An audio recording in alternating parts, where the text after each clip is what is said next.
Hi, boys and girls. Welcome to a great day of learning. We are your teachers today. I'm Miss Amanda. And I'm Miss Norman. We're so glad to be with you today for tons of fun, reading, and knowledge. Did you know that all over the world, from areas as wide as the ocean to areas as small as a puddle, on the sidewalk, life exists? Some forms of life are easy to see, whereas other forms of life can only be viewed using a microscope.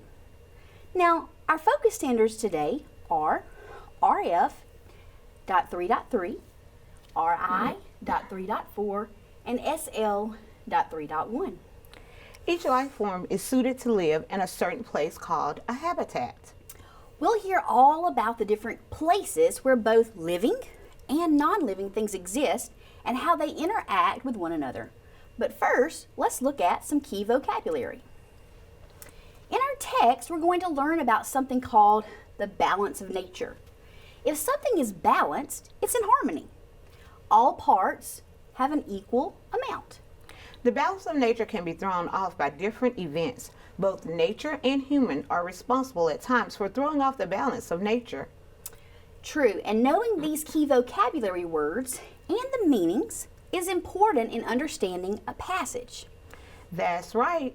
If you want to read and learn about new things, we have to understand what the unfamiliar words mean in the text we are reading. Let's look at some words we'll need to know for our story today. And then we can learn different places where both living and non-living things exist. Our first word is algae. What's the word? Yes, algae. Algae is a noun. Algae are very small plants without leaves, stems, or normal roots that grow in or near water. Now I'm going to use algae in a sentence. A thin layer of green algae lined the bottom of the dirty swimming pool. Friends at home, can you think of a sentence using the word algae? That's right. What a great sentence. Looks like our next word is ecology. Boys and girls, what's the word? Yes, ecology. Ecology is a noun. It's the scientific study of the relationship between living things and their environment. My sentence for ecology is, oil pollution can damage the ecology of the coral reefs. Oh, that's a great sentence. All right. Now, our next word is ecosystems. What's the word? Yes, ecosystems. Ecosystem is a noun. Ecosystems are communities of living and non-living things that interact in particular environments. Clean water is also central to a healthy ecosystem. Now it's your turn. Can you think of a sentence using the word ecosystem? Oh, wow, that's a great sentence. Look at our next word. Environment. What is the word? Yes, environment. Environment is the air, water, minerals, organism, and all other living and non-living factors that surround and affect an organism. My sentence for environment is, we need to protect the environment for the next generation. Now let's hear your sentence. These are some great sentences. So our next word is habitat. What's the word? Yes, habitat. Habitat is the place where an animal or plant normally lives and grows. The panda's natural habitat is the bamboo forest. Now it's your turn. Create a sentence using the word habitat. Whoa, scholars, you are doing a great job. The next word is organism. What is the word? Yes, organism. The word organism is a noun. An organism is all living things. So my sentence for organism is, carbon is present in every organism on Earth. Now let's hear you. What's your sentence? Fantastic. Our very last word is tolerant. What's the word? Yes, tolerant. Tolerant is the ability to endure something without being harmed.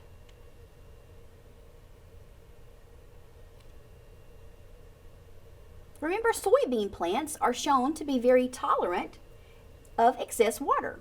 Now it's your turn. Think of a sentence using the word tolerant. Did you think of a sentence? What was it? Wow, boys and girls, you did a great job with your sentences today. Now that we have learned all these new vocabulary words and definitions, and we even created sentences with some of them, let's see what you've learned. On our anchor chart, we have sentences with missing vocabulary words. Let's see if you can remember which vocabulary words fits in each sentence. So our very first sentence says,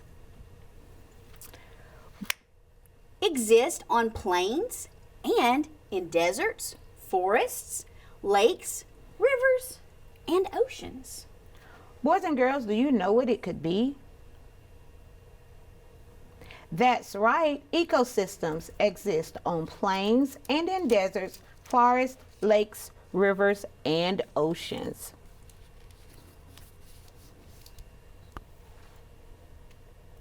Now, sentence number 2 says different species live in their own where they can thrive. What do you think that could be? That's right, different species live in their own habitat where they can thrive.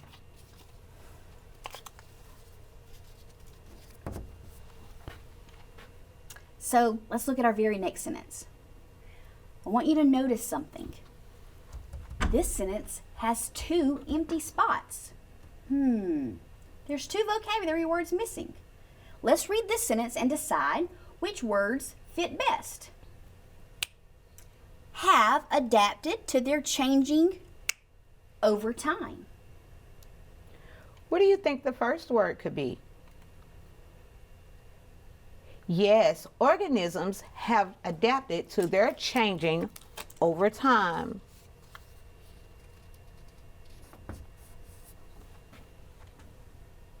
Now our sentence reads, organisms have adapted to their changing over time. Think about what may change over time. If you said environment, you're correct. Organisms have adapted to their changing environment over time. You are doing a great job. So let's look at another sentence. Our sentence reads, will float on the surface of still water. That's right. Algae will float on the surface of still water.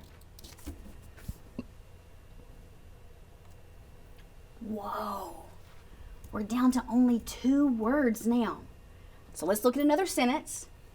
Our next sentence reads, is the study of households, the households of living things such as plants and animals. That's right. Ecology is the study of households, the households of living things such as plants and animals.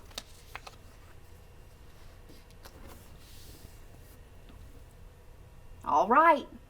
Our very last sentence reads, camels are able to survive for long periods of time without drinking water because they have adapted to be of high body temperatures. What do you think it is? That's right. Camels are able to survive for long periods of time without drinking water because they have adapted to be tolerant of high body temperatures. Great work with our vocabulary words. Now let's dive into our story. Miss Amanda and I will read it to you.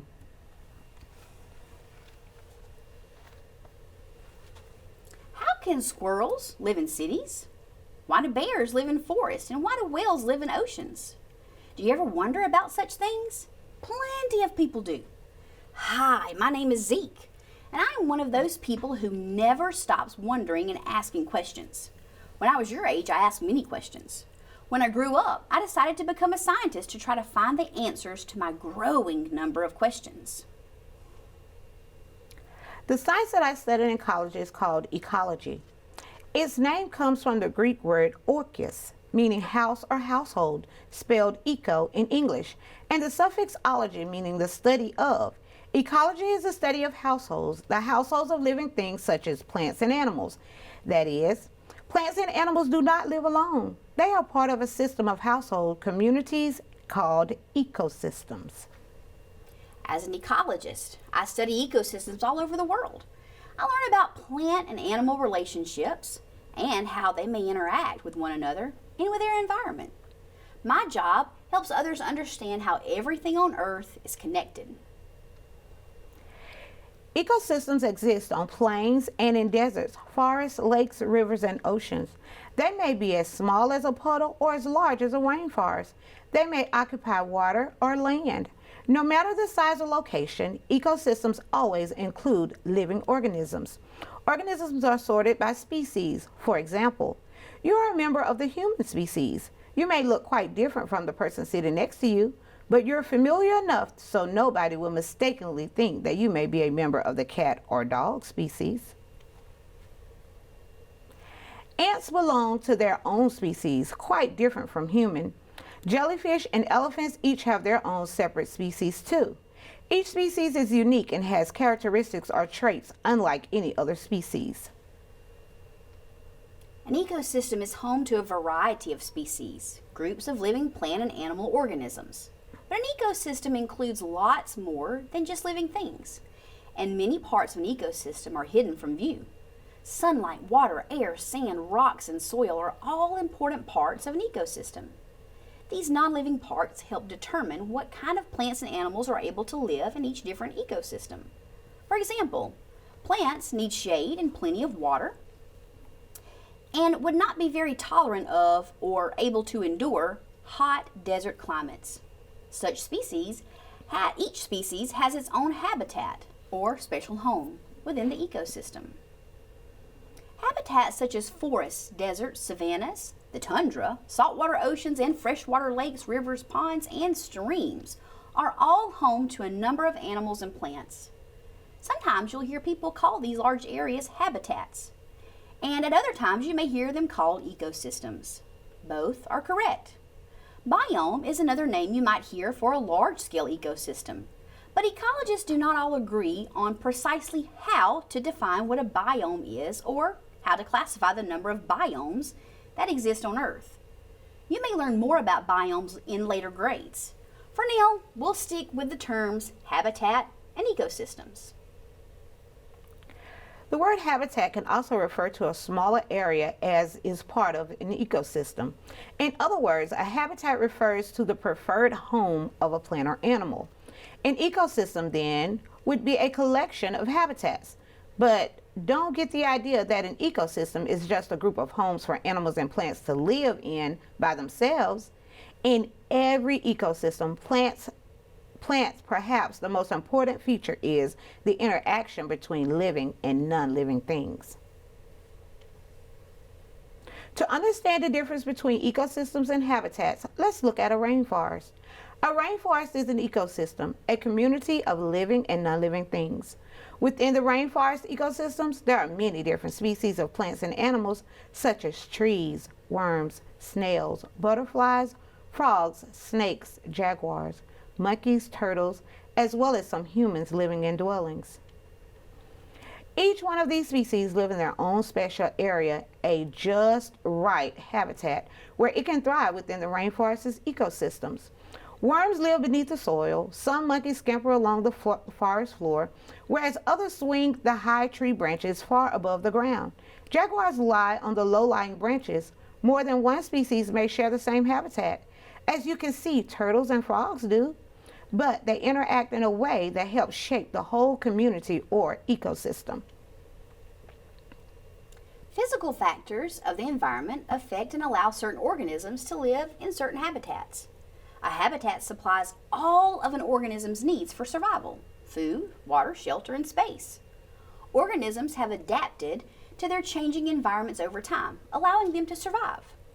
Let's look at a few of these plant and animal adaptations in different habitats and ecosystems around the world. I mentioned the rainforest and its many habitats. Rainforests are just one type of forest. Forests are very widely depending upon climate and soil differences. The trees in some forests are deciduous, which means that they drop their leaves every year, whereas others are coniferous, which means that they are cone-bearing evergreens. Different types of forests support different types of plants and animals. Some forest animals, like jaguars, have a balance needed to lie on the low-lying branches or trees. Bears have adapted to their habitat by growing claws needed for climbing trees to find food.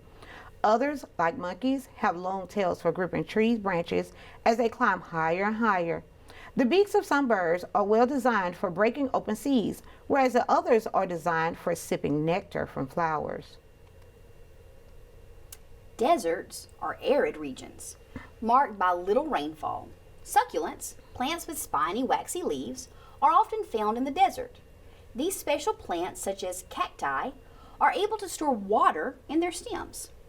Some desert plants have long root systems, enabling them to suck up water at a distance. And most desert plants are spaced wide apart, avoiding competition for water. Some desert insects, such as certain types of beetles, have waxy bodies that help them reduce water loss.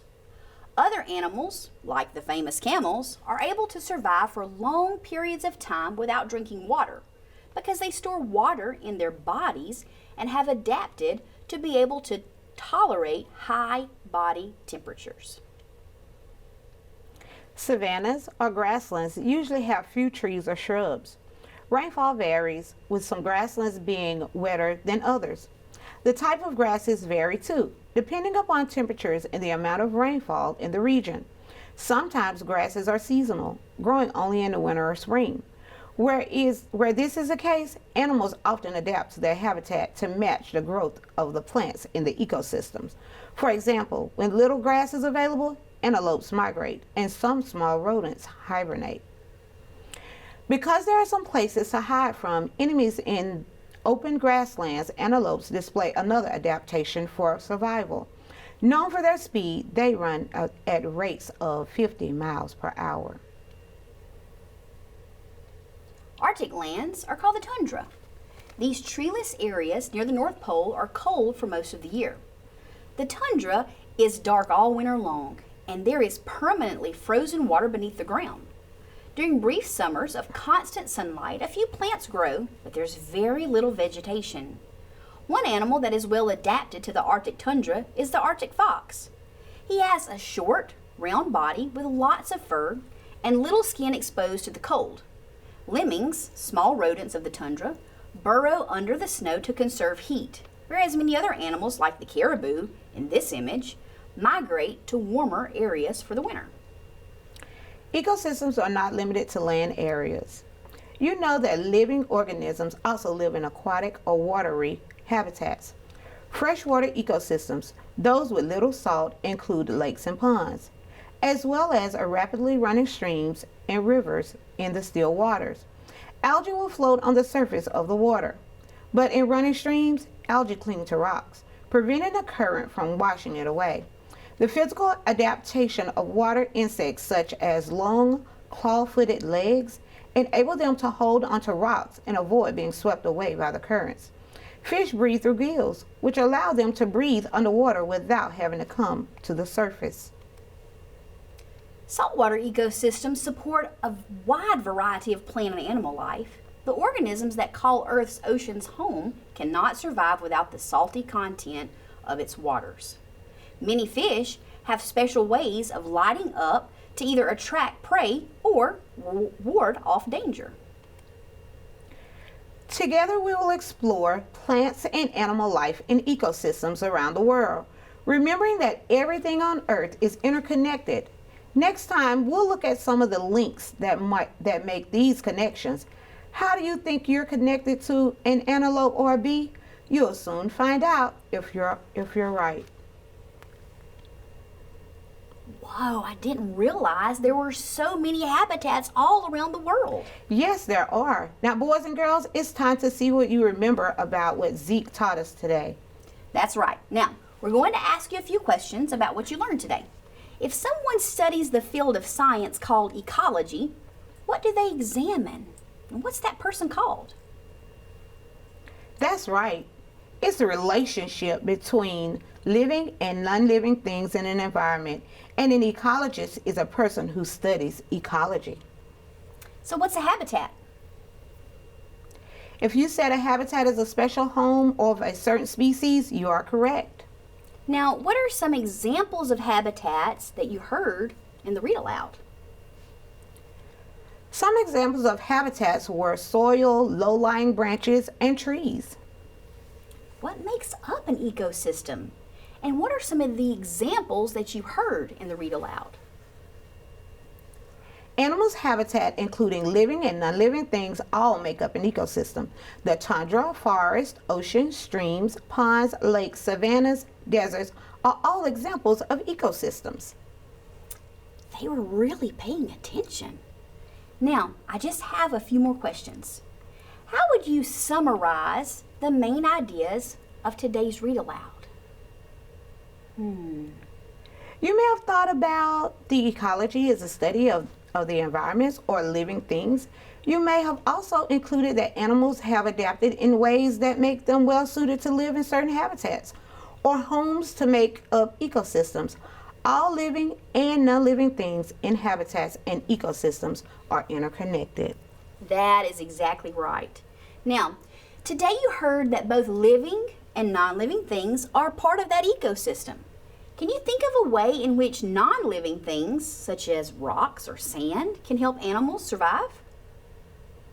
That's right. Rocks provide shade and sand in a place and animals can burrow and hide. That is amazing work. We read a good bit of information and you shared so much of what you learned.